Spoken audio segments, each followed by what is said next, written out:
தண்ணி வரமாட்டோட குடிக்கிறா தண்ணியை குடிக்க இல்ல இல்ல நீங்கள் ஒரு கேளுங்க இப்ப அந்த தண்ணியை ஓட்டு போட்டு வந்திருக்கீங்க. அமைச்சர் அமைச்சர் சரி சொல்லுங்க ஐயா. உங்களோட அமைச்சர் 2000ஆம் ஆண்டு தொல்பொருளியல் திணைக்களத்துல கை வச்சேன். நம்ம முக்கு கட்சியை தானே வச்சிருக்கிறோம். அதால எடுக்காம ஆமா கல்லுண்டாய்க்கு இந்த மாதம் ஜனவரி பிப்ரவரி மார்ச் ஏப்ரல் மார்ச் உண்டு மாதத்தை சொல்லுங்க இப்ப கொடுப்பீங்க அவ்வளவுதான்.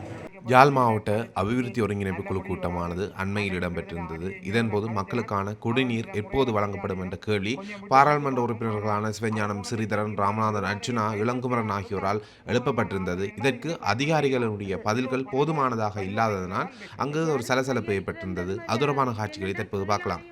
இதில் கதைச்சு இதுக்கு நல்ல முடிவு வராது. நான் நினைக்கிறேன் கிட்டத்தட்ட ஆடியோ இங்கோட நான் கதைச்சினான்.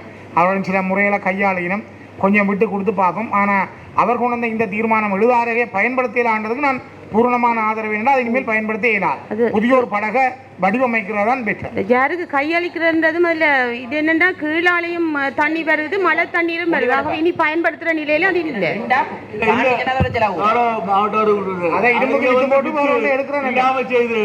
மூதூர் திருவோணமலை ஓடுற மாதிரி நல்ல நவீனமான ஒரு படகை பாவிக்கணும். சும்மா நெடுந்தீவில போறோம் திருப்பி கவுண்டு 100 பேர் செத்த பிறகு திருப்பி மஞ்சள் செலுத்தி கொண்டு வேலை இல்லை. இதே மாதிரி மாகாண சபையில நான் சொன்ன கருத்து விடுதலை புலிகளுக்கு படக வடிவமைச்சவர்கள் தாங்க செய்த தயார். அமெரிக்காவுக்கு என்ன பாய்மர கப்பலை கொண்டு போன சண்டை இந்திய ஆக்கள் அவர்கள் வடிவமைச்சு வேப்ப மரத்தில் செய்தன்ற வச்சு விட்டு போட்டு சும்மா அரை குறையா செய்து கொண்டு 200 பேர் 300 பேர் ஏற்றக்கூடிய வடிவமைக்கக்கூடிய ஆக்கள் இருக்கிறோம். டெண்டர் பண்ணி வடிவ அவர்களுக்கு கொடுத்து செய்யுங்க. இந்த அரைகுறை படகெல்லாத்தையும் தூக்கி கொண்டே போட்டு குப்பையில போட்டு கொடுத்துக்கிடும். சரி சரி நன்றி நன்றி நன்றி. இப்போ ஒரு உண்மை இருக்கணுண்டா நாங்கள் ஒரு கவனத்தில் எடுக்கணும். அதாவது கிண்ணியாவல் பாலமும் சரி, அங்கே இருக்கின்ற கடலும் சரி, இந்த கடலையும் ஒப்பிடாதீங்க. அது வேறு கடல், இது வேறு கடல். சரியா? இதில் பெரிய பிரச்சனை இருக்குது. அடுத்து நாம் வாத வேண்டாம். சரியா? அதனால இந்த இடதுசாரி சம்பந்தமாக என்னென்றால் இது ஏற்கனவே 2016ஆம் ஆண்டு 135 மில்லியன் ரூபாய் செலவில் சிறைச்சாலைகள் மறுசீரமைப்பு புனர்வாழ்வு அமைச்சினூடாக நிதி வழங்கப்பட்ட நிலையில் 135 மில்லியன் ரூபாயால் மாவட்ட செயலகத்தால் கொள்வனவு செய்யப்பட்டு அரசாங்க அதிபரால் பிரதேச செயலாளர் ஊர்வாத்துறைக்கு பாரப்படுத்தப்பட்டிருக்கு. இப்போ அது பொறுப்பு ஊர்வாத்துறை. அதில் பயணிகள் எண்ணிக்கை இருக்கின்ற எண்ணிக்கை 40 மட்டும். அதை நாங்கள் இது திருத்தி அவ்வளவு எரிபொருளோட இயக்குறதுன்றது போக்குவரத்து கோஸ்ட் நிறைய கூட. அதுபோல திருப்பி பயன்படுத்துறது பொருத்தமில்லாத விடயம். அப்போ நாங்கள் இதோட பொருத்தமான தீர்மானத்தை எடுப்போம். இதை நாங்கள் விட்டு போட்டு அடியா நீங்களும் திருத்தினா தானே இல்லை செய்யலாம். நாங்கள் இதை பொருத்தமாக ஏலத்தில் விட்டு அதாவது ஏலத்தில் விடுற அறிவித்தலை நாங்கள் தேசிய ரீதியான பத்திரிகைகளில் சரி மற்றது இந்த தொல்பொருள் கல்ல அகற்ற சொல்லணும். ஏனண்டா இப்படியே நாங்கள் கழிச்சு விட்டுட்டு போனோம். அப்புறம் அப்படியே வீதியில போய் அக்சிடம் பட்டு ஒரு ஆளை கொண்டு நடந்தா பிறகு கவலைப்படுறது பிரயோசனம் இல்லை. அப்ப இதுலயே நாங்க முடிவெடுக்க தீர்மானம் எடுத்து அந்த கல்லை அகற்றுறதுக்கு எவ்வளவு காலத்துக்கு அகற்றுவீங்க எடுக்கிறேன் அகற்றுவதென்றா அதுக்கான நாங்கள் நிதி ஒதுக்கீடு திருப்பி போட்டு தான் அகற்றணும். என்னன்னு சொன்னால் கீழுக்கு ஒரு அடி ஆழத்துல தாழ்க்கப்பட்டிருக்கு. நீங்க சொன்ன காலாது நானே தட்டி காட்டுறேன். இல்ல என்னன்னு சொன்னா ஒரு அடி ஆழம் அதுண்டா இது கல் இருக்கு அது கொண்டு போய் ரோட்ல நடக்கும். சரி என்னன்னு சொன்னால் ப்ராக்டிக்கலாக இருக்கிற விஷயம் அகற்றுறதுக்கு நாங்கள் திருப்பி ஒரு நிதி ஒதுக்கீடு செய்யாமல் அகற்ற முடியும். அந்த தான் போடப்பட்டது கல் போடப்பட்டாச்சு. என்ன செய்யறது நாங்கள் என்னன்னு சொன்னால் அதுக்கு ஒரு நிதி ஒதுக்கலாண்ட அகற்றுறதுக்கு வேணும்டா இவ்வளவு நிதி என்னது சொல்லுங்க. அப்ப என்ன செய்யறோம் நாங்கள் இந்த நிதிகளை வீணாக்குறோம், கரியாக்குறோம். ஒருத்தட்ட கேட்டு செய்திருந்தா அந்த பெரிய பிரச்சனை வந்திருக்காது. ஒரு ஆள் செத்தாப்புறாக்கு ஒரு ஆக்சிடென்ட் பட்டு செத்தாப்புறம் நீங்க புறப்படுப்பீங்களா? அதுக்கு எத்தனை மில்லியன் செலவு போயிருக்கு? ஐயா நீங்க என்ன தரத்துல வேலை செய்றீங்க? நான் யாழ்ப்பாண கோட்டை புறப்பதியாக இருக்கிறேன். உங்களால எடுக்கலான்னு சொன்னா நீங்க அடுத்த அமைச்சர் நீங்கள் அமைச்சரோட இல்லை என்ன சொன்னா திருப்பி காய்கறி நான் கதைக்கு முடியும் ஆக்கில் போட்டு அகற்ற வேணுமெண்டா அகற்றிட்டு ஒரு இடத்துல அடிக்கி விடுவோம் இல்ல இலங்கை வேண்டாம் தொல்பொருளியல் திணைக்களம் மற்ற சட்டங்களெல்லாம் ஓவர்ரைட் பண்ணும். நான் அதுக்கான அனுமதியை வேண்டியதில்லை அகற்றுறதுக்கு. அகற்றதுக்கான அனுமதி மற்றது எடுக்கணும். அரச நிதி தான் நாங்கள் கல் அறிகிறதுக்கு பயன்படுத்தப்பட்டதும் இது சரியாகி இருக்கு. இல்ல இந்த கதையை கேட்டு பேந்துட்டு அந்த கட்சி தொண்டர் மேல் போய் அதை அகற்றி விட நாளைக்கு தொல்பொருளியல் திணைக்களத்துல கை வச்சானே நம்ம முக்கு கட்சியை தானே வச்சிருக்கிறோம். அதனால முடிவு எடுக்காம அடுத்தபடியாக கௌரவ சண்முகநாதன் ஸ்ரீ பவானந்தராஜா பாராளுமன்ற உறுப்பினர்கள் அவர்களால் முன்மொழியப்பட்ட விடயங்கள். முதலாவதாக கல்லுண்டாய் குடியேற்ற திட்டத்துக்கு குடிநீர் வசதியை ஏற்படுத்தி கொடுத்தல். சரி, ஓகே. சவுண்ட் கூட்டுங்களே. ஐயா இதுல ஒரு பிரச்சனை இருக்கு. அமைச்சர் சரி சொல்லுங்க ஐயா.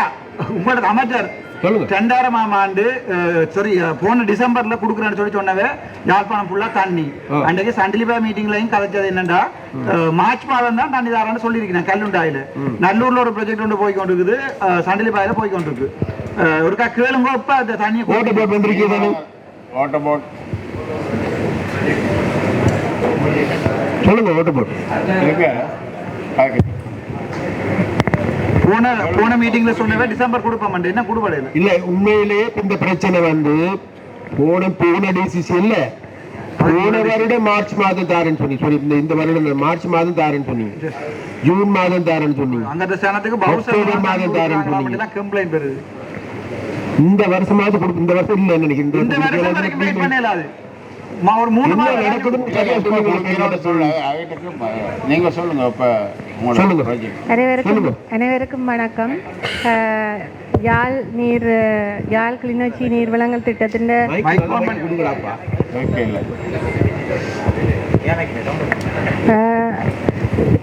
நல்லூருக்குரிய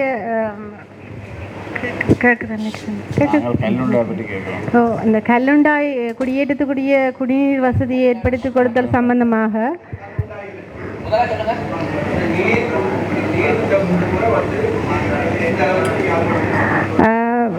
எங்களுடைய திட்டத்தின் மூலம் நல்லூர் நீர்த்தாங்கியின் மூலம் 84 கிலோமீட்டருக்குரிய குழாய் வலையமைப்புக்குரிய ஃப்ளஷிங் டிஸ்இன்ஃபெக்ஷன் என்று சொல்கிறது. குளோரினும் போட்டு அந்த லைனை நாங்கள் க்ளீன் பண்ணி கொடுத்தா தான் அந்த கனெக்ஷன் கொடுக்கலாம். அதன்படி அது வார கிழமை அளவில் அந்த 84 கிலோமீட்டரும் முடிவுறுத்தப்பட்டு அந்த என்றைக்கு தண்ணி வரும்னு சொல்லுங்க பாப்போம். கௌரவ அமைச்சர் அவர்கள் கூறிக்கொள்வது என்றால் யாழ்ப்பாண நகரத்தை பொறுத்தவரை எங்களுக்கு 3 நீர்த்தாங்கிகள் அமைக்கப்பட்டுள்ளது. அதில் நல்லூருக்குரிய நீர்த்தாங்கிக்குரிய வலையமைப்பு தான் எங்களுக்கு வாரக்கிழமையில் முடிவுறுத்தப்படும். அப்போ நீங்கள் யாழ்ப்பாணத்துக்கு வருமென்று கேட்க அம்மா கல்லுண்டாய்க்கு இந்த மாதம் ஜனவரி பிப்ரவரி மார்ச் ஏப்ரல் மார்ச் உண்டு மாதத்தை சொல்லுங்க. இப்போ கொடுப்பீங்க அவ்வளோதான். அங்கே பவுசர்ல தான் தண்ணி போய் கொண்டு சொல்லி கம்ப்ளைண்ட் பண்ணுறாங்க. கௌரவ அமைச்சர் கேட்டுக்கொண்டதன்படி நல்லூருக்குரிய நீர்வளங்களானது வாரக்கிழமையில் கொடுக்கப்படும். அதே நேரம் நீங்கள் கல்லுண்டாயில் கேட்டிருக்கிறீங்கள். கல்லுண்டாய் வந்து ஏற்கனவே மீட்டர் இல்லாமல் 58 கனெக்ஷன் கொடுத்துருக்குறோம். நேரத்தை போகாது. நல்லூருக்கு இப்ப தண்ணி வரும். கல்லுண்டாக்கு வரும், நல்லூருக்கு வரும். நல்லூருக்குரியது வந்து நாங்கள் வாரக்கிழமையிலிருந்து கனெக்ஷன் கொடுப்போம். ஏற்கனவே ட்ரை கனெக்ஷன் இருக்கு. இல்லை தண்ணி வந்து தான் அதுக்குரிய வலையமைப்பை கழுவித்தான் நாங்கள் கொடுத்துருக்குறோம். மற்றபடியாக நீங்கள் ஒரு வீட்டு இணைப்பை கேட்க போறீங்கன்னு சொன்னால் வாரக்கிழமையிலிருந்து அந்த வீட்டுக்கு இணைப்புக்குரிய கனெக்ஷன்ஸை கொடுத்து கொண்டு போவோம். கல்லுண்டாய் கேட்டது கல்லுண்டாய் பிப்ரவரி தான் ஆகும். ஓ ஏற்கனவே தண்ணி வரும். இல்லை இணைப்பு கொடுக்கறதுன்னு சொன்னால் அரசாங்க அதிபர் தெரியணும். நாங்கள் கல்லுண்டாய் வந்து பொம்மவழி நீர்த்தாங்கியினூடாக கொடுக்கப்படுது. இன்றைக்கு பொம்மவழியில் 72 கிலோமீட்டரும் கழிவின பிறகு தான் கொடுக்கணும். தண்ணி வந்து வந்திருக்கும், ஆனால் வீட்டு இணைப்புன்றது வந்து கழிவின பிறகு தான் கொடுக்கலாம். பிப்ரவரியை தான் நான் சொல்லுறேன். கல்லுண்டாய் பிரதேச மக்களுக்குரிய குடி தண்ணீரை அவர்கள் எப்போ எடுக்கலாம்? பிப்ரவரி தண்ணி அந்த ஃப்ளஷிங் எல்லாம் முடிஞ்சிடும். எனக்கு அதில் அங்கத்தை பொறியியலாளர் சொன்னவர் சானிடேஷன் ஃப்ளஷிங் செய்யணும். அதுக்கு 4 எடுக்குமாண்டு அது முடியுமா? அதுதான் பிப்ரவரி என்று சொல்கிறேன் நான். இந்த தண்ணி வரமாட்டோட குடிக்கிறா தண்ணியை இல்லை கொடுக்கல. இல்லை நீங்கள் அதை விளங்கிக் கொள்ளணும் என்றால் முதலாவது நாங்கள் நீர் வலையமைப்புக்கு தண்ணியை விட்டுட்டு ரெண்டாம் தரம் வந்து குளோரின் போட்ட தண்ணியால் கழுவுவோம். அதுக்கு பிறகுதான் இந்த நீரிணைப்பை கொடுப்போம். அதுதான் பிப்ரவரின்னு சொல்கிறேன். சரியா அதான் சரி வேற எதுவும் இல்லை. சரி அப்போ நாங்கள் ஓட்ட போர்டுக்கு சொல்லுவோம். சரி அதாவது நீங்கள் பொழுது உங்களுக்கு ஓவராலாக ஒரு திட்டம் ஒன்று இருக்கும். இந்த வருஷம் இதை செய்ய போறோம், இது செய்ய போறோம், இந்த மாசம் இதை செய்ய போறோம். அப்படி ஒரு திட்டம் இல்லைங்கிறது எங்களுக்கு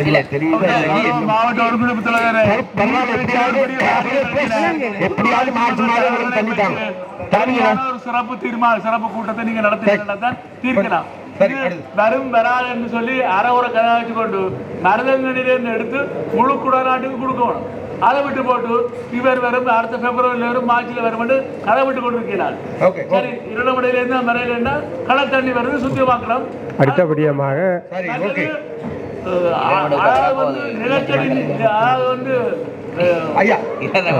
காரைநகரில் அமைந்துள்ள தொன்னியல் திணைக்களத்துக்கு சொந்தமான வெளிச்ச வீட்டை புனரமைத்தல்.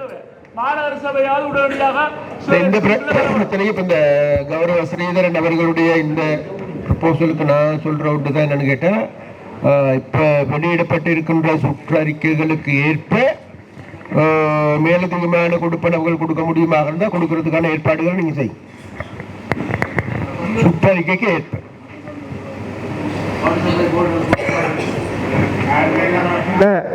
காரைநகரில் அமைந்துள்ள தொல்லியல் திணைக்களத்துக்கு சொந்தமான வெளிச்ச வீட்டை புனரமைத்தல்.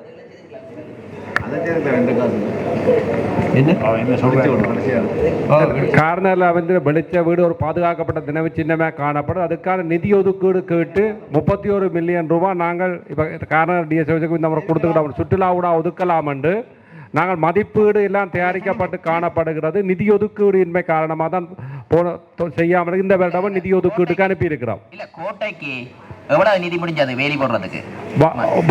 1.5 மில்லியன் 15 லட்சம். எங்களோட லேபர்ஸை வச்சு தான் நேரடியாக செய்தனா 31 மில்லியன் தான் கேட்டுருக்கிறோம். அதுக்கு அனுப்பிட்டீங்களா? அனுப்பியாச்சு. குடும்ப தலைவருக்கு சரி நான் கொடுக்குறோம். ஐயா அந்த 1.5 மில்லியன்ல போட்டு அந்த கல்லை தூக்கி திருப்பி போறது கனகாசு வேணுமோ? என்னன்னு சொன்னா செய்யும். என்னடா ஆடி எல்லாருமே கேட்டுக்கொண்டிருக்கிறோம். என்ன நானே 50 மில்லியன் செலவழிச்சிருக்கீங்க. இங்க கோடிக்கணக்கா சீரியல கொள்ளடிச்சவங்க சும்மா இருக்கிறாங்க. 1.5 மில்லியன் பெரிய பிரச்சனையா? உருளைக்கிழங்க கொண்டு போனோம் கிலோ கணக்கா மில்லியன் அந்த கல்ல பேச போடுவாங்க. ஐயா அடுத்து அடுத்தபடியமாக கௌரவ சிவஞானம் ஸ்ரீதரன் பாராளுமன்ற உறுப்பினர் அவர்களால் முன்வைக்கப்பட்ட விடயங்கள். அது முதலாவது விடயம் பார்த்துட்டோம். அடுத்த இரண்டாவது விடயம் மண்டைதீவு அல்லைப்பிட்டி இணைப்பு வீதி நீண்ட காலமாக புனரமைக்கப்படாமையால் 2026ஆம் ஆண்டில் புனரமைப்பதற்கான கோரிக்கை. இது வழுக்கியாறு அராலி குறியாட்டுவான் வீதி புனரமைப்பு. அடுத்த விடயம் கௌரவ கந்தையா சிவஞானம் வடக்கு மாகாண அவைத்தலைவர் அவரால் முன்வைக்கப்பட்ட விடயம்